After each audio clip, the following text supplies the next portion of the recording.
Dear friends, we are going to take up discussion on the criminal defamation. First is, as I'm not going to take in this lecture, we are going to focus only on the how to file a case and successfully win. Criminal defamation proceedings, how we should initiate before a magistrate court. Live examples based on whatever experience I've got to explain you in a very simple manner is the purpose of this video. First point, I'm directly coming to these things. Section 499 of the Indian Penal Code talks about what constitutes defamation. What are the ingredients that can make a person liable for proceedings? Punishment is spoken on in section 500 of IPC, Indian Penal Code. It is a punishment less than 2 years. So 499 will talk about what constitutes a defamation. And there are exceptions are there. And this entire discussion is from the angle of complainant. You are an affected party. Therefore, I am going to explain from that angle. Till successful, stage 1 is magistrate court, then high court. High court exercising extraordinary jurisdiction under section 482 of CR PC, Criminal Procedure Code. High court exercising under revisional when the order is passed by the magistrate, then it's like an appeal that you are going to do. Then criminal SLP before Supreme Court. Based on the experience I've gained, I handled sufficient cases till Supreme Court. So this is an exercise to share it more on a legal strategy. See, whenever we take our clients to a case, you have to understand the 360 degrees. So you are right from the day one, building up the case, filing the complaint. That means you have to anticipate what all the hurdles you have to cross. That I will explain you. And going into the subject. First case study that we have dealt with. I'm going to talk to you about 5 case studies and then relevant judgments of Madras High Court, Supreme Court and all, and the procedures that are being followed, how to argue before the magistrate court, thereafter the High Court, etc. It is a sharing of knowledge, one side of the story. You have to take it as inputs and then you become sharper, because we learn by experience, by sharing the thoughts and knowledge.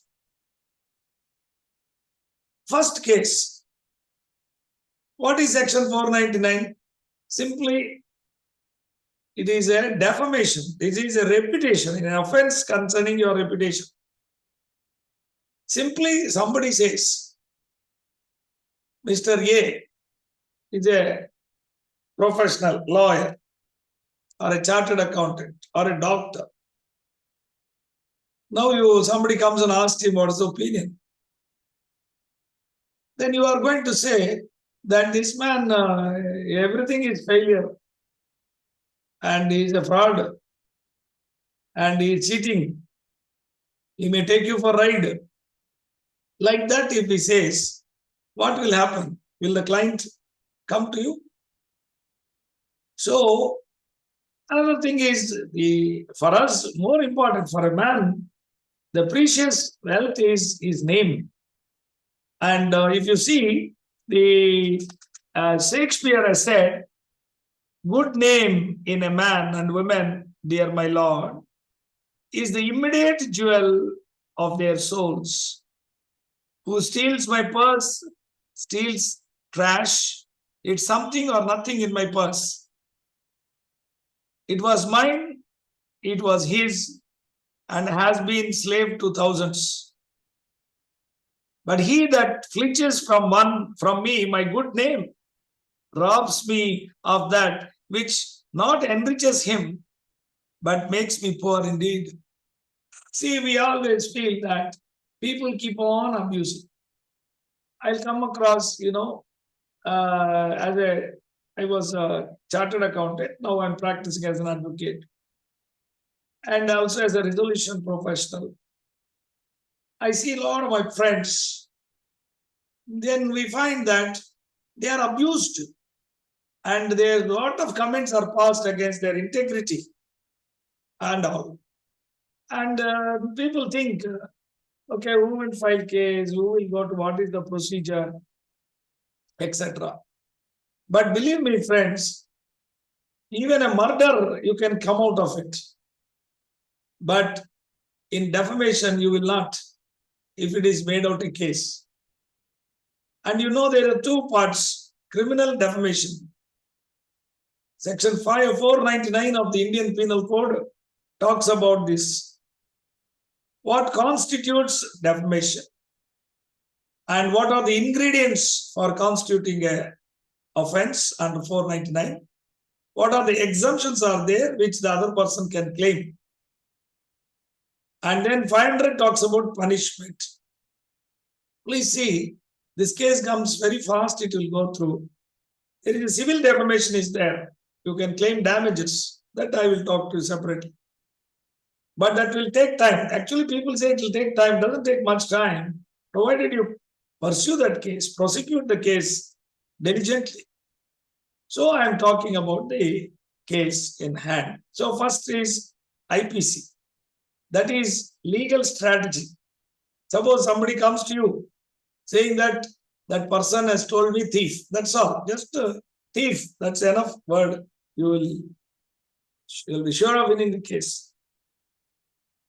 I'm now going to take one way of talking is take 499, explain everything and exemptions, and then explain the law, then CRPC, and then Evidence Act, and then magistrate court how to handle, and then if he goes under section 482 of CRPC before High Court for quashing that using the extraordinary jurisdiction of inherent powers, how to deal with it, and criminal revision in case an order is passed by the magistrate, how will you go about it? Thereafter, SLP, how will you go about this? These are the things we are going to take up for discussion. I'm going to talk more on judgments delivered by the various courts, and then what are the essential ingredients of the judgments, how to link it. See, first step, all of you must realize that when a client comes to you, you have to win the case. At least you must give him an impression that you are a very sincere lawyer, working very hard to get him success. You cannot just like normally criminal lawyers say, okay, come. I will know magistrate, I know this. There is nothing called that. There are 3-layered system here, 4 layers. But magistrate court, then High Court, then Supreme Court. And in Supreme Court, it's very difficult to maintain the case. So that means you have only 2 cases, 2 divisions. One is magistrate and this. And the way you handle your case in magistrate court will stand. Small defect itself can be set aside. Therefore, you have to prepare a strong case in favor of your client, giving him the proper strategy. That is called legal strategy. Let me take you first case study. A close friend of mine was a resolution professional, chartered accountant, and he was doing the job. Then the case is like this. One day, national news media published an article against one person who was till recently was a judge of a tribunal, adjudicating authority of a tribunal, this gentleman. And the sum and substance of the report in the national media was that this gentleman was taking money and passing the orders. This was made as cash for orders scam. He was that is, he wanted favorable order. He was passing the orders. You have to pay money. He had his own channel, and it is going on for 3 years. But in this case, about some time, whatever it is, this is the news media. Inside that trigger for that newspaper report is there is a complaint made by my friend, and then the national media, they interviewed large number of affected parties, and that person and the complainant, everybody they will call and collect the information, because people must know it is public interest, matter of grave public concern. All right. Now there was a complaint that one of the reports says that this judicial officer, it is not a complaint given by an intelligence bureau official interview. Name is not given, but he interviewed him. And then that person told him that we received a lot of complaints about this judicial officer. We have also presented it to Ministry of Corporate Affairs and also Home Ministry. These people will give it to Home Ministry. Home Ministry will give it to Ministry of Corporate Affairs. It's a confidential report. And about this person, one of the allegations were that this person was, one person made a complaint. Affected party litigant came and told the intelligence officials that he paid 15 lakhs of this, 15 lakhs. And then he was given assurance that the order will be in your favor, no problem. That is how every order, daily orders, take money, you will pass the orders. And then that man was feeling very good. I'm getting this good orders. But when the order came, it was against him. But then immediately the judge had his own team, secretariat. So one person from the secretariat called him and said, you come and meet our judge, Honorable Adjudicating Authority is waiting for you. So the gentleman went there, and the Honorable Adjudicating Authority told him, you please pay that 15 lakhs. So that secretariat paid him 15 lakhs. So this man asked him, sir, you promised me, I paid money. Why are you refunding money? So he told him, you see, I'm a very honest person. There is another person, opponent came and gave 30 lakhs. So therefore, naturally, 30 lakhs is more. But I want to refund that 15 lakhs. I don't want somebody's curses against me. That was the thing. That was the return. That means, you give orders, you give money. Cash for orders, cash. Now, this arose because that my client has filed a complaint against him. He was doing atrociously. Large number of complaints came against him, 100 complaints. But in India, nothing will happen. So he was able to, because once you say they are judges and all, then nothing can happen. That is what they were being. So at this juncture, this person made a complaint. So that man was asked by the news media that, what is this? That person said, that fellow, that is about my client, he have no work. He's been filing cases. He's been filing cases against judges whenever he doesn't get the order, etc., etc. Is it? So this person came running to me and asked me whether it defamation lies. Shall we issue a notice? For initiating criminal defamation, notice is not required. But then, this is not a defamation. He did not say anything which brings down the reputation. You need a strong these things.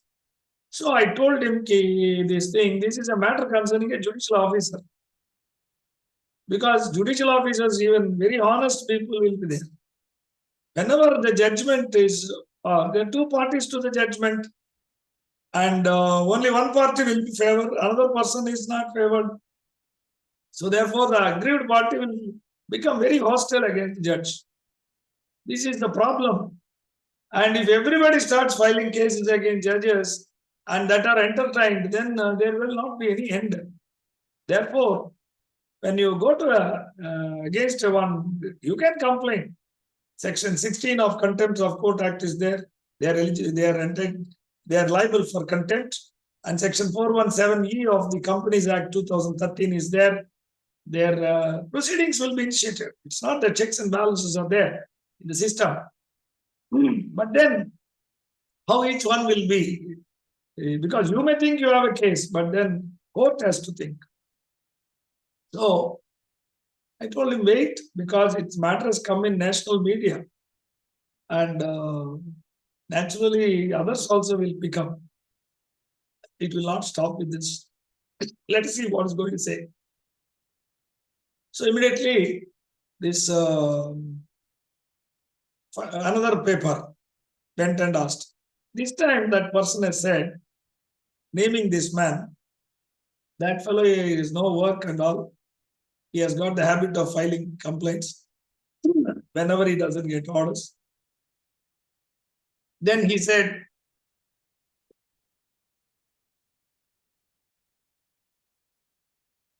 so in that paper, when they asked, he said that person is indulging in malpractices, is a man of dubious nature. And then he said, because I took a drastic action against him, he has filed a complaint, I am going to deal with him legally. That is what he said. So now he has done mistake. You understand? So here he said, malpractice. Malpractice is a defamatory word. And it has been told to the paper in this case. So my friend asked me, what should we do now? I told him, once the paper publishes, we can call him for in cross-examination of the paper. Editor, publisher, whoever is reporter and all, we can call him, we can cross-examine too. And he would have received some mail from this man. That will be expressed thing. And so this is still not a authenticated thing. But now we should write a letter to him. Write a letter to him saying that you have made the following defamatory imputations against me. This is, anybody reads that I have indulged in malpractice, it will lower my esteem, my reputation in the eyes of ordinary person. See, the law is drafted in such a way. The Indian Penal Code is a clear code. That means code means fully everything is written there. If it is not there, it will not be there. That's all. So I will talk about that part right now. We are concerned about. We are establishing a good faith. So you are giving a chance to him. It's not required. So you send him. Asked him. We sent a legal notice to him, saying that, sir, we have not done what malpractices has been done. What is the order which you have removed him? That order doesn't say he is indulged in malpractices. But then you are saying. So I told him legally he is now in trouble. For the simple reason, the order passed by him removing this my client, it doesn't say anything. It has nothing to do with the malpractices. The procedural violations are not there also. So this is the point is got, but then we send letter to him. But that gentleman was careful. He has not received the letter, registered letter. So we sent by mail. So mail ID is got. But then whether the mail ID Again, the Information Technology Act is the 65B. You can establish that one. WhatsApp also we have sent. Second. Then my client asked me, can we file a case? I told him, don't file. Don't file. Just he would have psychologically, he would be reacting. And suddenly he never expected things will go like this. And therefore, he may do one more mistake. We have to wait.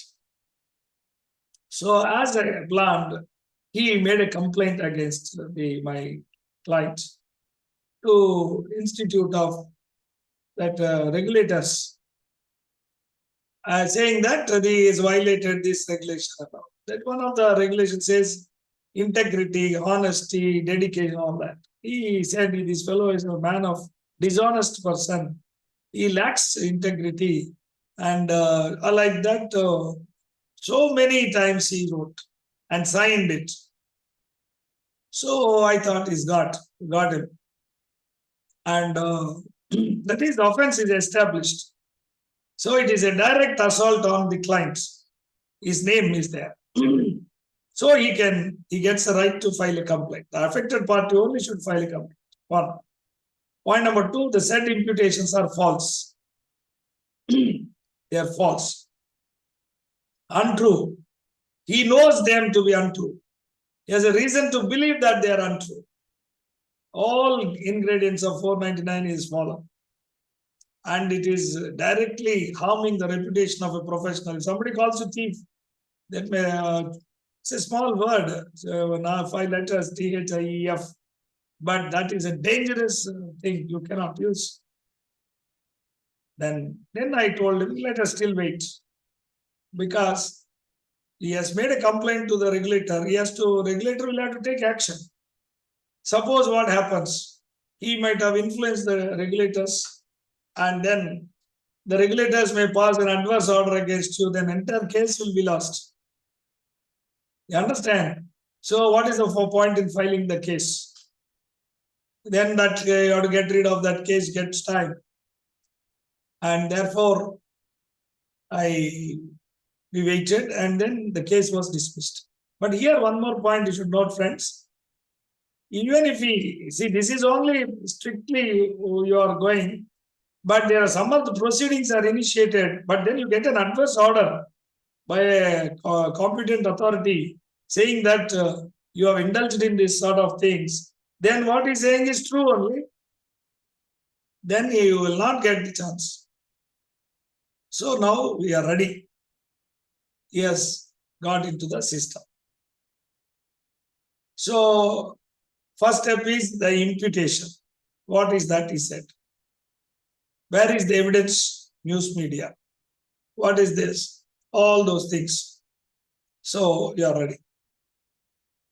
So now I told him, then the next work is ours. The client is assured that the case is made out. The first level of case is the magistrate must form an opinion, prima facie stage. First level. Second level is trial. And then judgment. Orders. So there are a lot of things are there. First step is to ensure summons are issued. So for that we have to go to section 190 of CR.PC. We'll tell you. First step is, where is the competent court to adjudicate your matter? That is, your address is there to that, whether it's Egmore Court or Saidapeta Court or wherever it is. So first step. Very simple. Complaint is, but when you draft the complaint, what is the reason? See, judge, their magistrate has got section 200 of CR.PC. She starts the game. Initiation of these things. That means you take a complaint and then you have to go to the court every day, 10:30. That's called, they'll ask for petitions. So you have to give. Then immediately it will be put for check and call for verification whether the compliances are there, and maintainability that the magistrate will go through. Generally, the magistrate will post it for maintainability. So, how you will draft the case? What are the ingredients? Because once you say, who is this person made? He is a judicial officer. You remember, magistrates are basically dealing with the normal bail matters, domestic violence act, thefts, petty offences and all. So therefore, they are not that, because once in a way only defamation case will come. Therefore, they may not be, just they will refer to 499, there will be some exemptions. They would already had that things and all. So therefore, we have to convince them. So my case, first question Honorable Magistrate raised was, he's a judicial officer. How can the case is maintainable? You please convince us. Then I have explained with law, you cannot just like give a story. You have to take a case. See, here there are two things. The first one is privileges. Absolute privilege. That means when a judge is sitting on the court and then he passes orders, they are not subject to defamation. A judge must be chiding you, reprimanding you, abusing you when the judicial proceedings are taking place. They are absolutely protected, the umbrella. So absolute privilege is given to judges and judicial officers. Anything to do with the judicial process, that's only for judges. They have separate procedures. As we told you, independence of judiciary is very important. If the judge is always afraid that somebody will file cases and he has to defend, then what orders he will pass? He will not be able to pass. High courts and Supreme Court are courts of records. They have a different procedures, and it's not possible. Where though Karnan case is there, etc., is there, but very rarely that will take place because the procedure is terribly difficult. But below judiciary, subordinate judiciary is subject to Section 227, supervisory powers enjoyed by the high courts.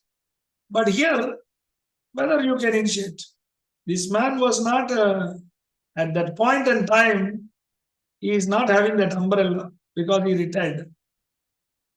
That is the first point. We have to convince them. So, in other words, same person, as a judge, he can tell anything, but he is not a judge. So, the Honorable Magistrate gone through the dates of all those things. Then, member of parliament you take, when he's in the parliament, he can tell anything.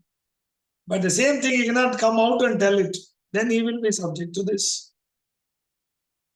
So therefore, because see, another problem as a lawyer you should understand is the judge, the magistrate should come to a conclusion. This is a prima facie case. Prima facie case means they should believe that this is definitely a case maintainable. So here it's a crystal clear case in a publication in the news media. Many judges feel publication means it should be in a media, paper. It is not that. You can publish third person if he hears it, slander that is called. But if that news goes to, I talk and send a what message to one fellow, you're a thief. No problem. But if I say that has got, I know reason to believe that somebody else will see, then that malified intention will come, and therefore I will become responsible. Just third person. That is one point most judges were asking us. These were the two things. So then, with regard to that person saying I had this advantage is that his thing was dismissed. That the complaint made by him to the competent authority was dismissed. So that is an added strength for us. So therefore, the magistrate gone through and asked us to take a sworn statement. And the sworn statement, that will not be a big story. Straight away it will be there. What is the offense? Who are you? What is that he said? And then you don't need to explain. In English law, you should agitate you like that. It is not like that.